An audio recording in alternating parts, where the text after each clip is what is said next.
pelanggan atau customer oriented. Nah, ketika hal ini bisa diterapkan, bagaimana bisa memahami dari keinginan dari konsumen, maka customer relationship management akan berjalan dengan baik. Relying on manual bookkeeping, ya, terus bagaimana dari eh, kesehariannya masih mengandalkan pembukuan secara manual, walaupun saat ini sudah mulai ada yang move on untuk menggunakan eh, pembukuan secara online yang dibantu oleh aplikasi-aplikasi. Terus kemudian berikutnya don't have a mentor, ya tidak mempunyai mentor. Terus yang terakhir tidak memiliki izin usaha resmi, sebagian ya. Makanya Indonesia sampai hari ini data tunggal untuk UMKM di seluruh Indonesia masih tumpang tindih. Mana yang benar, ada yang sama-sama mengeluarkan dan mana yang paling valid itu ini yang masih menjadi pertanyaan besar.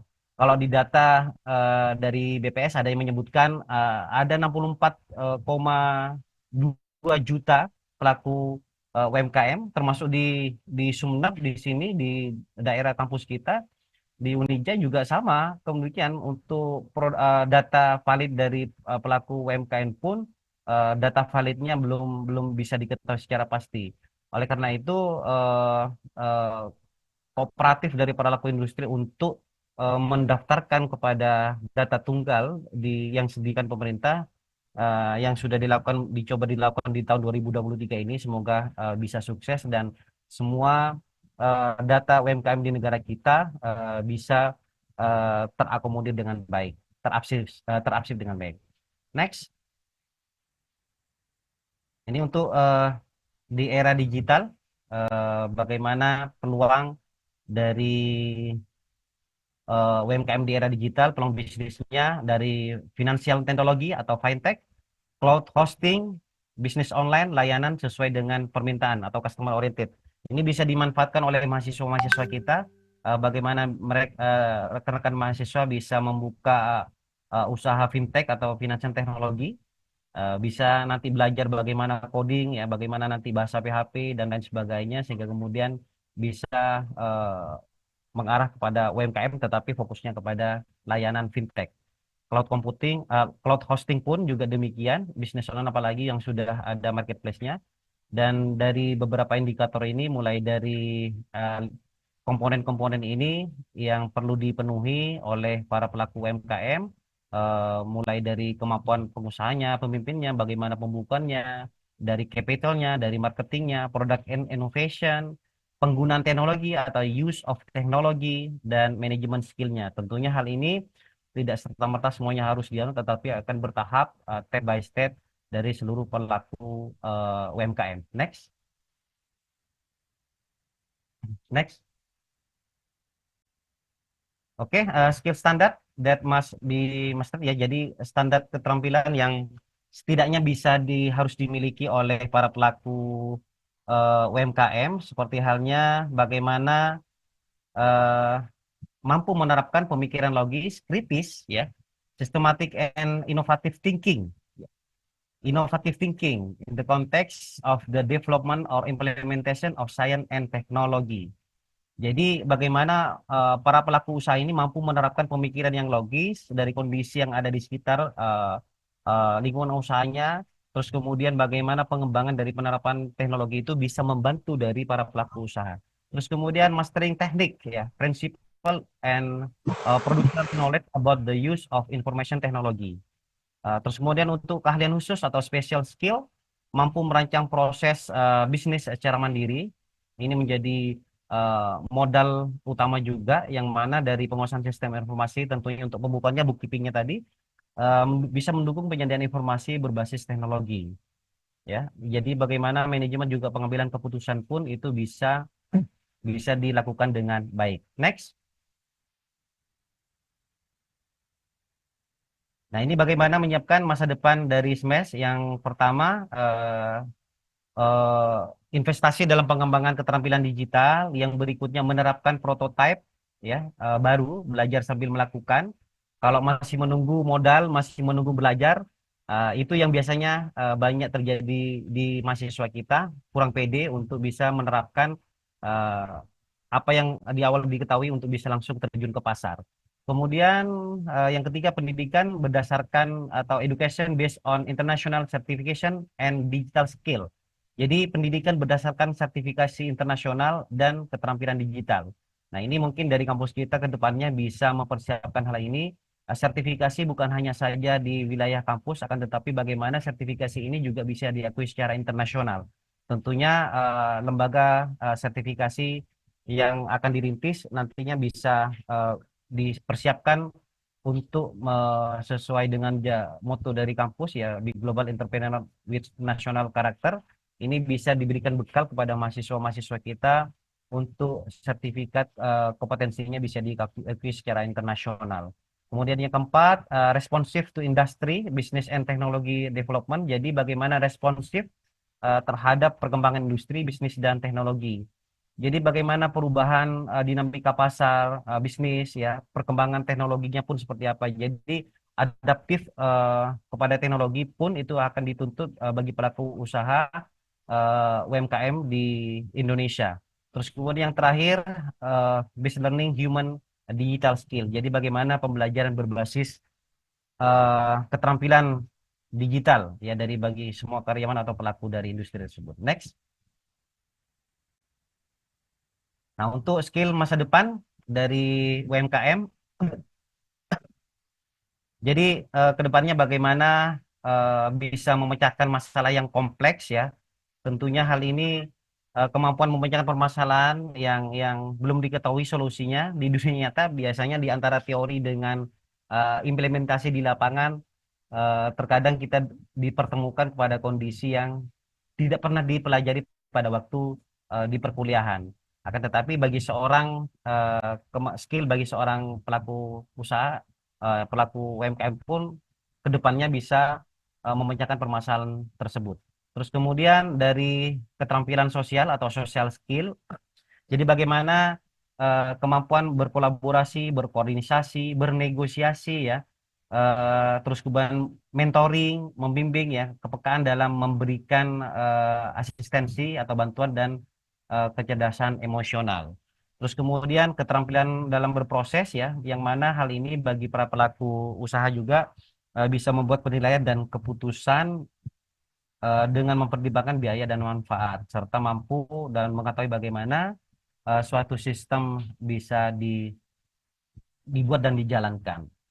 Terus kemudian untuk sistem skillnya sendiri, bagaimana ke depannya juga para pelaku industri di sini juga eh, bisa sistem skillnya di sini artinya yang bisa dipersiapkan juga bagi para pelaku industri eh, kemampuan untuk membuat pertimbangan ya, terus kemudian keputusan dengan pertimbangan biaya dan manfaatnya serta mampu untuk mengetahui bagaimana sistem itu dibuat dan dijalankan. Terus kemudian kognitif ability. Jadi kemampuan kognitif, keterampilan tersebut antara lain bisa jadi dalam konteks fleksibilitas kognitif, kreatif perusahaan. Terus kemudian penalaran matematis juga dibutuhkan walaupun sedikit-sedikit mungkin ya. Dan bagaimana visualisasi yang dituangkan dalam visi misi dari usaha yang perlu dibekali juga. Next. Nah, ini untuk dari 5 ICT atau Information and Communication Technology. Jadi dari penguatan dari 5 unsur TIK di sini artinya bagaimana dari 5 elemen ini eh, bisa membantu dari proses identifikasi dan pengumpulan informasi bagi para pelaku usaha yang berada di fase revolusi industri 4.0. Dari ketajaman bisnis atau bisnis acumen ya, bagaimana keputusan bisnis strategi berdasarkan big data tadi ya, strategi business education based on big data, terus kemudian behavioral kompetensi, bagaimana perilaku kompetensi, keingintahuan ya bagi para pelaku, pemikiran kritis dan pembelajaran secara terus menerus. Terus kemampuan ketajaman digital ya, kemampuan digital juga bagaimana bisa memahami cara kerja teknologi saat ini, baik itu di e-commerce, baik itu bagaimana platform digital yang bukan dari Indonesia misalkan Nah, tentunya hal-hal yang berkaitan dengan teknologi yang datangnya dari luar Indonesia pun juga setidaknya para pelaku UMKM ini bisa dibekali kemampuan hal tersebut untuk bisa menganalisa apa agar nantinya tidak hanya sekedar menjadi reseller dari produk-produk yang datangnya dari luar negeri. Terus I'm sorry, kemudian, Pak. I'm sorry, Mr. Dodi. Your time 3 minutes left. oke, thank you. Integrasi, terus kemudian menggunakan data terstruktur. Ini yang terpenting, communication, ya. Effectively use a new the emergency communication channel. Nah, di sini juga dibutuhkan untuk bagaimana seorang pelaku usaha UMKM ini bisa berkomunikasi dengan baik dengan klien-kliennya, bekerja sama dengan baik dengan distributor, dengan mitra-mitranya yang lain. Tentunya di sini kunci suksesnya bukan hanya sekedar produknya yang bagus, tetapi bagaimana komunikasi itu dibangun dengan baik untuk tujuan masa depan dari perusahaan. Next.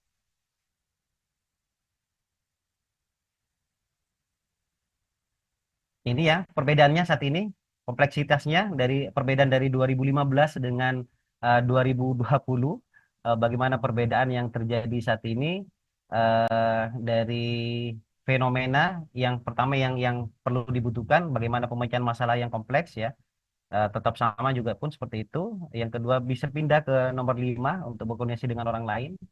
Ada juga yang dari berpikir kritis ini menjadi poin kedua di tahun 2020. Next, yang terakhir. Nah, ini untuk pemimpin 4.0, bagaimana dapat menyatukan dan memberikan arah yang jelas ya. Can unit and provide clear direction, uh, have speed in making decision atau memiliki kecepatan dalam pengambilan keputusan, memilih dan mengembangkan dari talenta ya, talent of bond member. Jadi bagaimana bisa menyeleksi, mengembangkan bakat-bakat yang dimiliki sejak lahir sampai kepada apa yang harus dilakukan ya, mengkombinasi teknologi, terus kemudian lompatan teknologi yang pesat, kemudian mendapatkan solusi terhadap permasalahan. Oke, maybe uh, I think to and observe the condition industrial revolution. Okay, thank That's you what very we much. can convey of this occasion. Then I will return into the moderator. Thank you. Okay, thank you, Mr. Dodi. Your topic is really interesting, you know. But talking about small medium enterprise, it's always interesting to be discussed. So I will I will give the floor for the participants just 2 questions. Please raise your hand, and I will give the time for you. Okay. Raise your hand. Okay.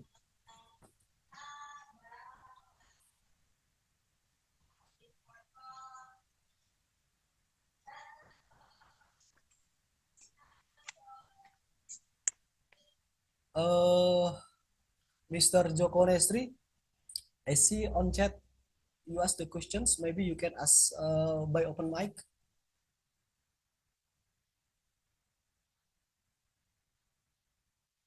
Mr. Joko Nestri, do you hear me? I see on chat you ask the questions. Maybe you can ask by open mic, please. Once again, do do you hear me, Mr. Joko? Joko Nestri. Joko Nestri, do you hear me? Do you hear me? Bisa mendengarku? Joko Nestri, do you hear me? I will I give the floor.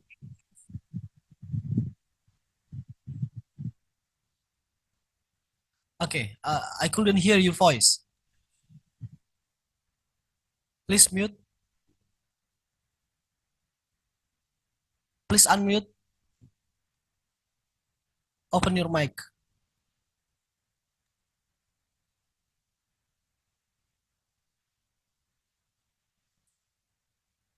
You still mute? Okay.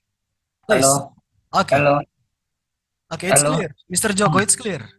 Yeah, it's The clear. floor is yours. Yes. Eh,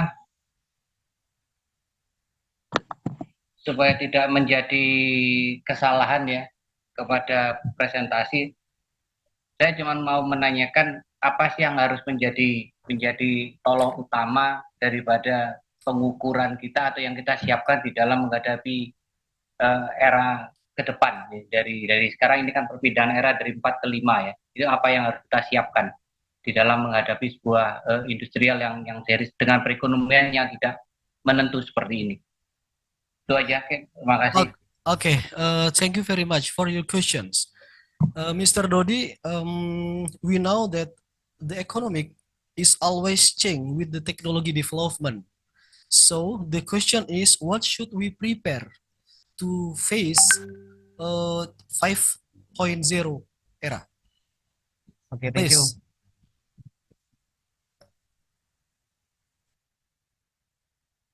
Okay, thank you, Mr. Joko Nestri, for your question.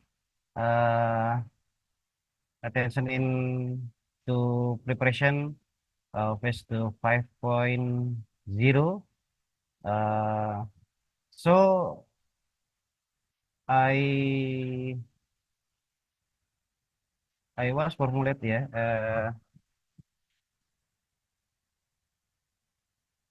the change of all job and income creation strategy.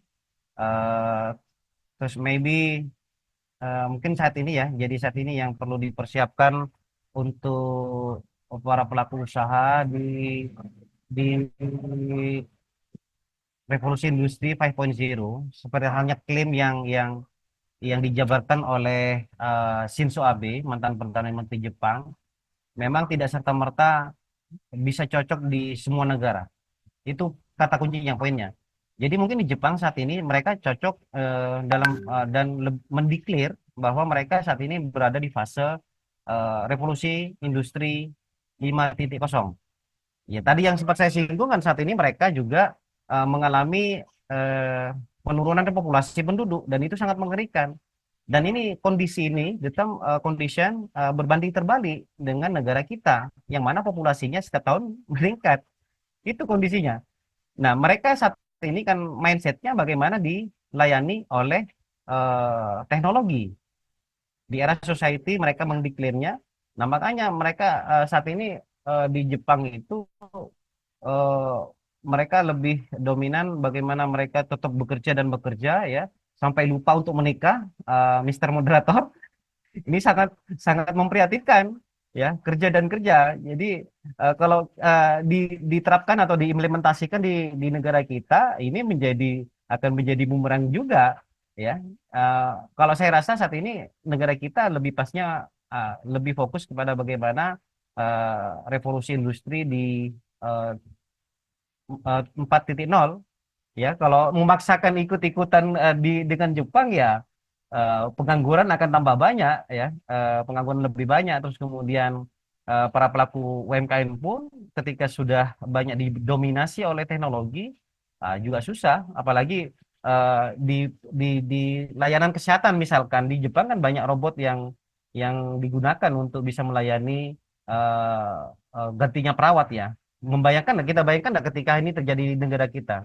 Sedangkan di kampus Wiraraja pun punya prodi keperawatan kebidanan. Itu sangat-sangat berbahaya sekali ya ketika saat ini. Saya rasa intinya Pak Joko, revolusi industri 5.0 kalau menurut pendapat saya pribadi untuk saat ini belum cocok diterapkan di negara kita.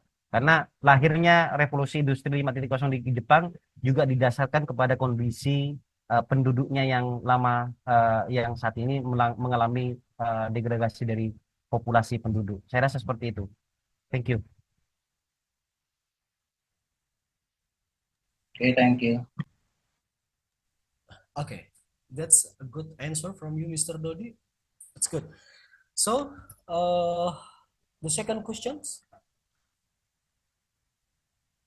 please, please raise your hand, or the participants ask the questions to give you the floor.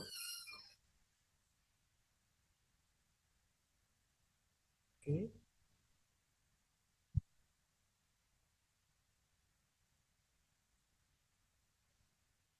Any questions? Every single speakers will get 2 questions from participant. So,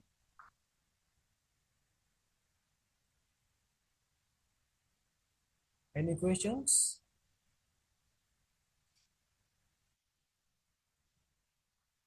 Okay. Mr. Okay. Moderator. Lianto. Okay. Yeah. Please, the time is yours. Okay, thank you, Mr. Moderator. Is my voice clear enough? It's clear. Okay. I'd like to ask to Mr. Dodi Zaki. He has explained that micro, small, and medium enterprise contribute about 60% to GDP. It means that small and medium enterprise is very important for Indonesian economic growth. Meanwhile, our government is too late to adapt the development of digital technology. My question, what do Mr. Dodi think about the role of government to speed up small, medium enterprise using digital technology? Okay. Thank you. Good question from Mr. Lianto. Directly, I will the floor for Mr. Nurdodi Zaki. Please. Okay, thank you, Mr. Prof. Lee, for your question.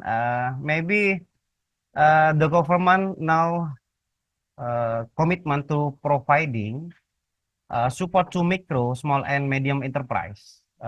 Naturally, the government hopes so. The reason this sector support the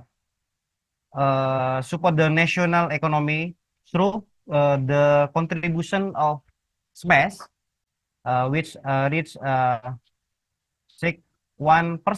of Indonesia GDP. Apart from that, the labor absorption of the small people sector is quite large as much percent 97% of the total national labor absorption. Data from the Ministry of Cooperative SMEs state that are the 7 million SMEs business actor. In order to better understand the current potential of SMEs player, the Ministry of Cooperative and Small and Medium Enterprise is collaborating with the Central Statistic Agency ya to carry out complete data. Yang tadi saya singgung tadi, saat ini kalau saya lacak data-datanya, saat ini Indonesia tidak mempunyai data yang pasti terkait jumlah dari pelaku UMKM. Nah, makanya tahun 2023 ini data tunggal terkait dengan UMKM. So, in order to better understand the current potential of SMEs player, Tuto institution actually carried out similar activity last year. At the time, the Menteri UMKM pun ya result the heads research 9 million SMEs data by name, by address. So, specialty 2023, the Ministry and BPS plan to collect data again. Ini tuh harapannya bisa nanti ke depannya dari data-data yang disajikan itu tidak akan menjadi data-data yang kurang valid ya, karena ini akan menjadi rujukan bagi penelitian-penelitian selanjutnya. It's enough, Mr. Dodi? Yeah. Okay, thank you. It's mean to fix the social problem in Indonesia, one of it is small medium enterprise. Do you agree, Mr. Dodi? Okay, thank you. No. Okay.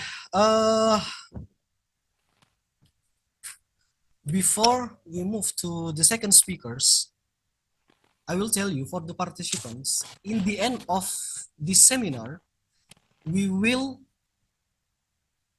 choose 3 best questions and we will give the reward. We will give the reward. So follow the seminar until the end of the seminar. Maybe you are one of the best questions. Okay, it's time. It's the end to the first speakers. Thank you very much for Mr. Dodi. Thank you, Mr. Yeah, Moderator. thank you very much. And I'm sure that our participant will get a lot of knowledge from your presentations. Thank you very much. So now we move to the second speakers. Let's join us, Professor Ferry G, PhD. How is your name, Prof. Ferry? I'm very well, thank you. Okay, How are you nice. today? I'm also amazing, Prof. Ferry. Excellent. Our second speakers is a lecturer at Shawan University, Australia. So I want to read a little profile from Prof. Ferry. Name, Ferry G, and nationality, Australian, and the publication, last publication, strengthening the role of corporate social responsibility in the dimensional of sustainability village economic development. So, book chapter, the last published in 2021, the topic about new trends in intellectual capital disclosure of higher degree institution in Indonesia. So, Prof. Ferry, the time is yours. I will give you 30 to 40 minutes to explain your materials, and please, welcome. Right. Good morning and good afternoon, ladies and gentlemen. First of all, I would like to say thank you so much, the conference committee and university, to invite me as a speaker for this conference. Welcome. Okay, so first of all, I would like to introduce myself. So as the moderator has introduced me, my name is Ferry J. This is my details. If you want to add my WhatsApp or email address, then happy to have a chat if you want to ask any questions or any further collaboration for the research. Now, my presentation today is I want to talk about the supply chain in the Society 5.0. Now, the previous presenters talk about Industry 4.0, and yes, it is correct. We are in the Society 5.0. It's originating, introduced in Japan, right? But I would like to talk about more details about supply chain technology in a digital era. So, as you know, the themes of the conference today is the digital transformation, global business opportunity and challenges. So I would like to talk more details about opportunity and challenges in the area of supply chain technology. So this is about May, my research in supply chain and logistic management. So I'm currently secretary to the Chartered Institute of Logistic Transport in Western Australia. So I'm a fellow Chartered Institute Logistic and Transport, and as you know, I have published more than 121 papers. In the last 5 to 6 years, I published more than 55 papers, 31 of those in Q1 and 23 in Q2. So, and in terms of the research project or research grants and awards, so I received more than 2.25 million Australian dollars between 2010 and this year, 2023. So this is the list of my research project, research grants. So recently I received the research grants. It's nearly $500,000, which is the project is about explainability-oriented approach to manage dependent supply chain risk, funded by Australia Research Council, Linkage Project. So I'm working with my industry partner, which is, related to the technology in the supply chain for the 3 years project. The second project is currently, I'm still doing it now, in terms of writing up a paper about developing a digital competencies framework for the Australia energy industry. And then the third project is already published, dealing with the COVID-19 project, which is a supply chain continuity and resilience, published in 2021, early 2022. And the fourth project is about transportation. And the fifth project about blockchain. And the project number 6 in 2020 about the waste management. It's funded by City of Joondalup, which is the university. My university, I did Kawan University, is located in City of Joondalup, which is 25 minutes from the city, right? City of Perth. And the first grants in 2018 is about smart city project. So this is related about technology in terms of digital era in a smart city project, funded by federal government in 2018.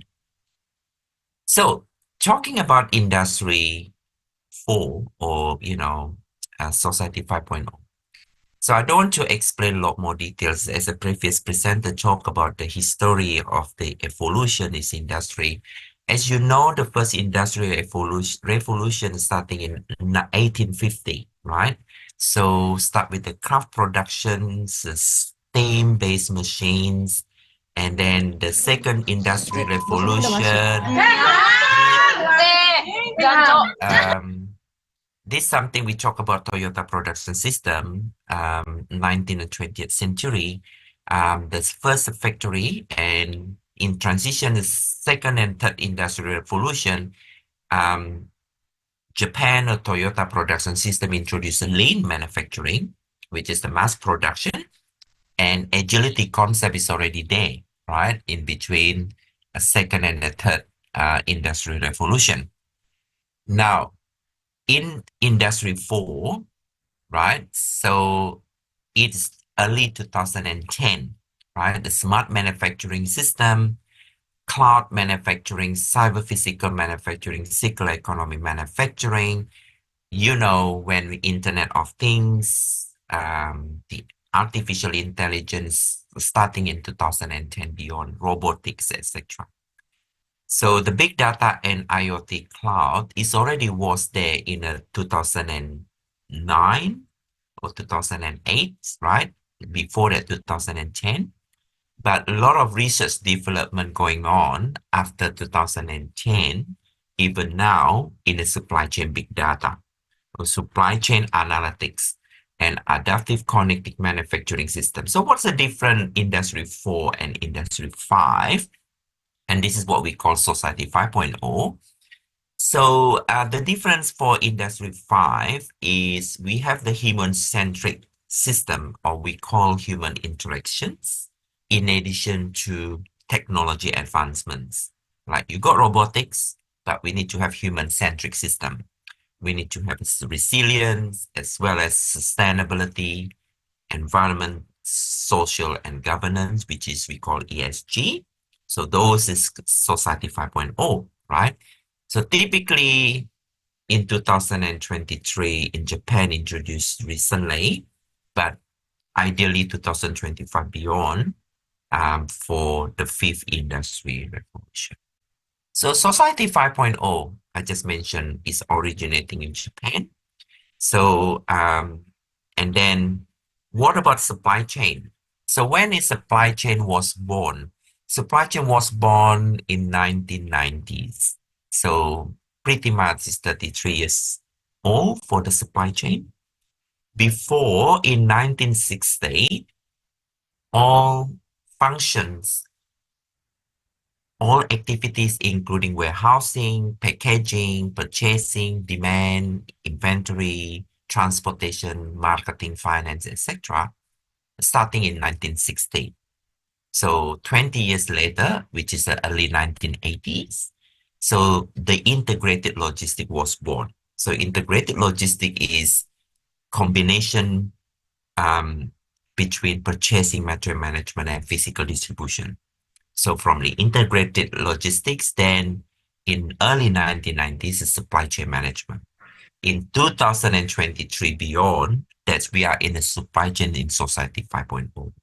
In 2014 and 15, in the supply chain industry 4.0. So you can see in the last 5-7 years, a lot of papers about supply chain industry 4.0.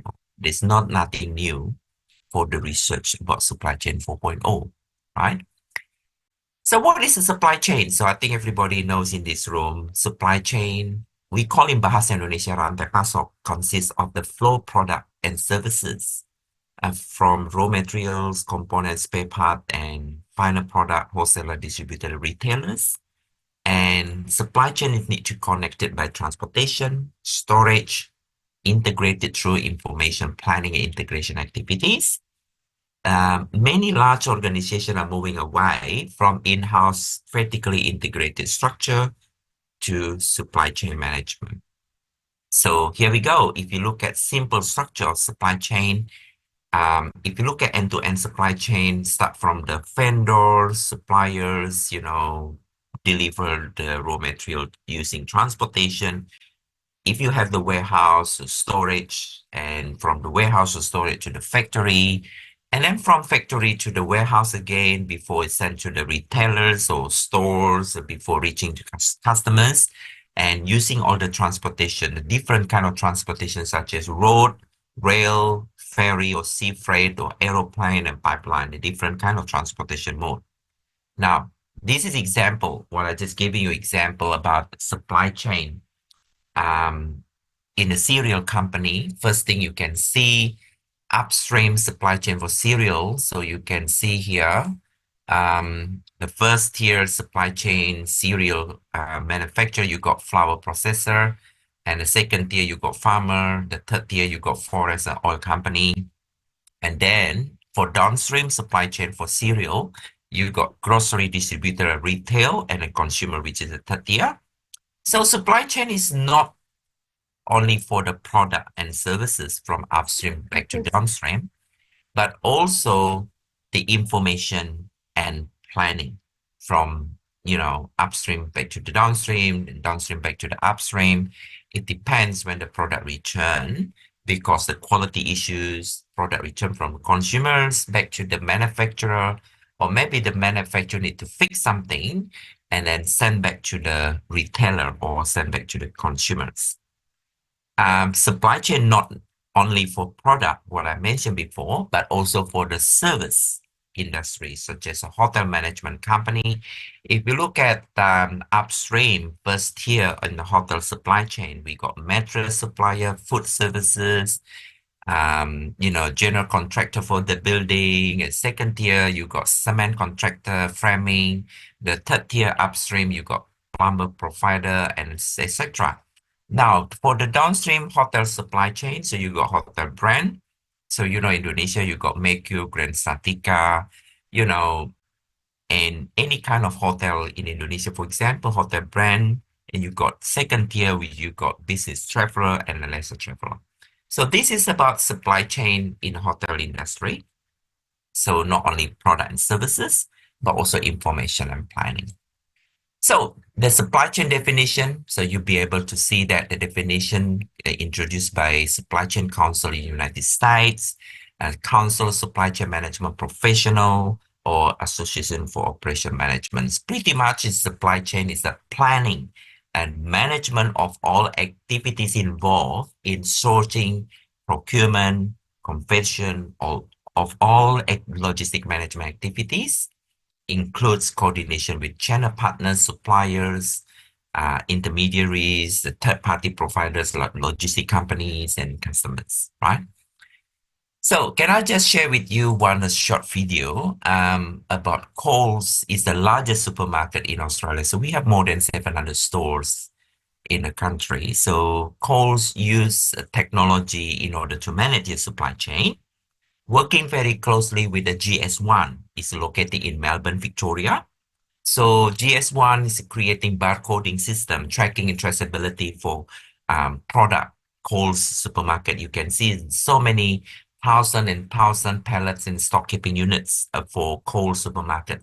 So please have a look and listen. It's about like couple minutes video presentation for Coles supermarket. So can I share with you, ladies and gentlemen, so everybody can see this screen?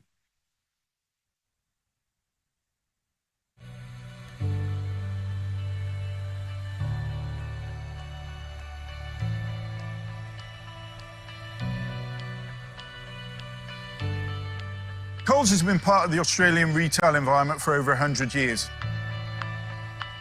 Starting from a single store on Smith Street in Collingwood in 1914, we're now transformed into the nation's #1 supermarket with over 750 supermarkets, 800 liquor stores and 600 convenience stores.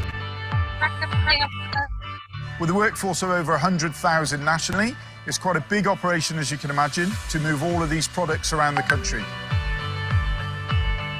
We have a distribution centre network of 25 DCs, which we have in every state with the exception of the Northern Territory, which move millions and millions of pallets every year and billions of individual items into store for sales to our customers. As you can imagine, on a business as large as Coles, we rely heavily on our business-to-business or B2B e-commerce. We use this in conjunction with our partners at GS1.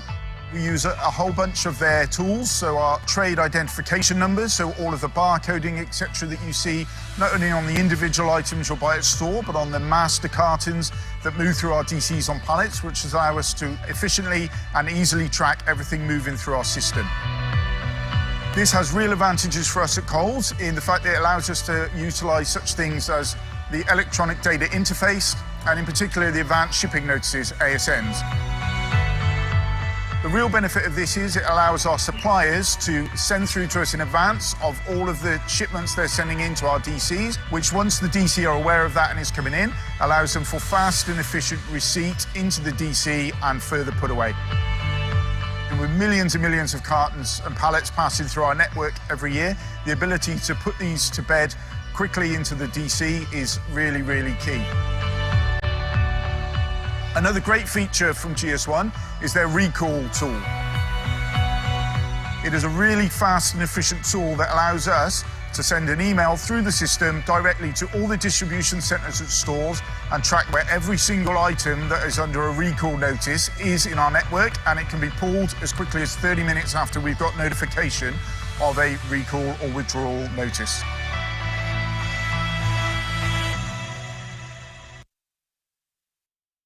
Okay, so if you look at Coles supermarkets, that's one of a good example supply chain in the digital era. So you can see a lot supermarkets, even retail stores in these days, they use a different kind of technology. One of the element of barcoding, tracking and traceability.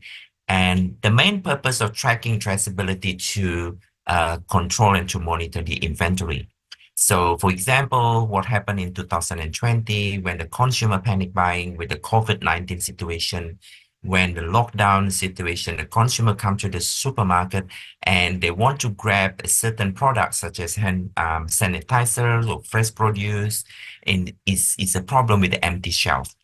So the tracking traceability can detect and determine the level of inventory of the store on certain product, and you can to manage the inventory to avoid the stock out and to minimize inventory level. For example, if you got a huge stock level, then something you really need to minimize the inventory level, then you can minimize the inventory cost.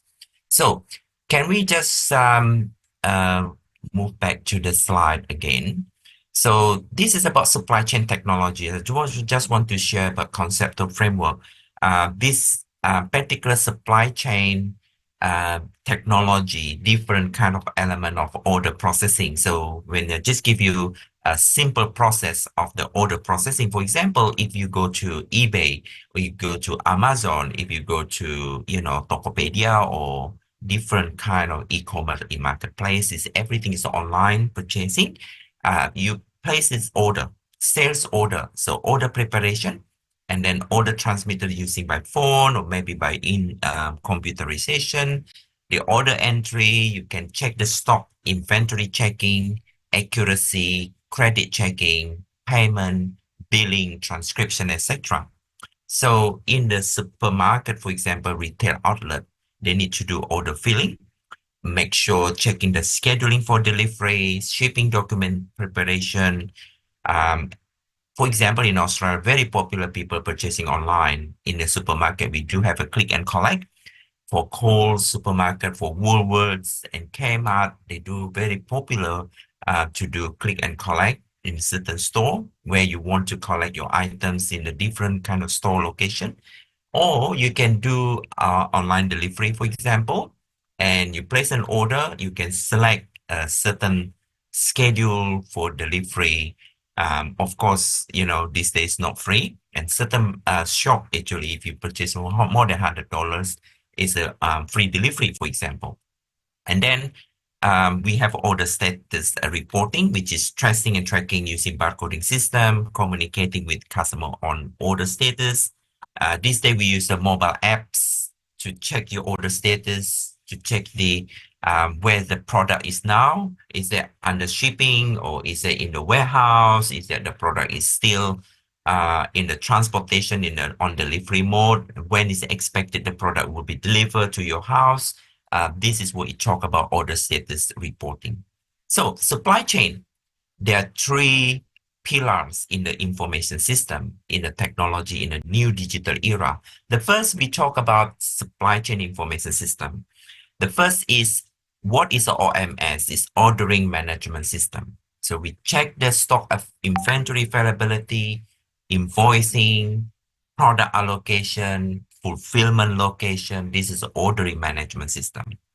In your organization, you got in finance, marketing, logistics, manufacturing, purchasing, and we have internal stakeholder. We have external stakeholder, which are customer, vendors, carriers, supply chain partners, etc. Now, the second element is what we call WMS, which is warehouse management system.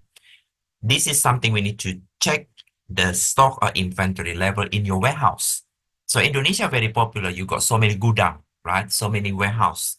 And this is something we very important in technology to manage the warehouse, check the inventory, stock level, order picking, picker routing, picker assignment and workloading, and product availability estimating. So that's the WMS. And the last element in a supply chain information system, which is what we call TMS, which is transportation management system. So Amazon, Alibaba, they're doing very well in terms of TMS. Even Coles supermarket, they're doing very well in terms of vehicle routing. So for example, when I interview with Coles and Woolworths, then each day they can deliver more than 10,000 stock keeping units, which are more than maybe 10 or 12 addresses. They start from 6 a.m. or 6:30 a.m. and then finishing by 8 p.m., for example. So this is one of the example about vehicle routing, mode selection, tracking, freight and bill auditing, and shipment consolidation, right? The operating component of the supply chain information system. So if you look at, this is